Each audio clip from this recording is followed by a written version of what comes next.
listen, hey, saw your film last night. Loved it. Oh, Absolutely loved it. mate. So yeah, how do you come up with this stuff and sort of like do better than what you did before? Oh well, I'll take that compliment. Yeah, Thank you very much. I'll take your rating of it. I mean, where did this one come from? Where was the spark, the germ? Well, it was funny because I wanted to do a Western for a long time. I put Western elements into my movies for a while, and I always knew if I did it, I would kind of do it more in the spaghetti Western vibe. But that's not new to my cinema either. I mean, Pulp Fiction has like a rock and roll spaghetti vibe. And, yeah. Same thing with Kill Bill and Inglourious Basterds. So now I'm going to do one proper. And trying to think of like the brutal, harsh, surrealistic landscapes and situations of spaghetti westerns, I was like, well, what would be the real American equivalent of that? And that would be being in the antebellum, being an ex-slave dealing with the antebellum South.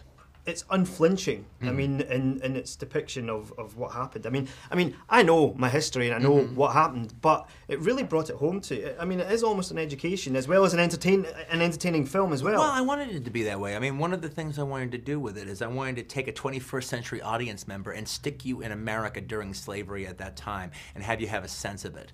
And the fact that I think it's. I think it's ridiculous that slavery has been so rarely depicted in American movies. Because it's kind of usually sugar-coated, isn't it? It is sugar-coated. I mean, it's we had 2 Holocausts in America. That's the second one. The other one was the eradication of the indigenous Indians, and I wanted to actually, I wanted to show that, but not in a Schindler's List kind of way. I wanted to come up with an exciting adventure story that could be the backdrop. Because there's light and shade in this. I mean, you've got your dark elements, but then equally you've got. I was sitting laughing out loud. No. There's. I do that in all my movies, and this one actually, though, I think really mixes it up even more than most. All right, as far as like, there's moments that are meant to be funny. And there's moments that are meant to be hard to watch, where you see the reality of the situation. There's moments that are meant to be thrilling. There's moments that are meant to be suspenseful. There's violent moments that are meant to be cathartic. All leading to hopefully. There was. I was like, yes. Yeah. Hopefully to leading to the very end, where hopefully you're cheering along with Django. You're cheering his triumph. Because revenge is something that is a theme in all your films, or in a lot of your films. And is that because it gets us, the viewer, on side, and we are absolutely rooting for them, and it's sort of like a driving force for watching the film? That's that's a big reason for it. Yeah, actually, I actually do think that revenge is one of those.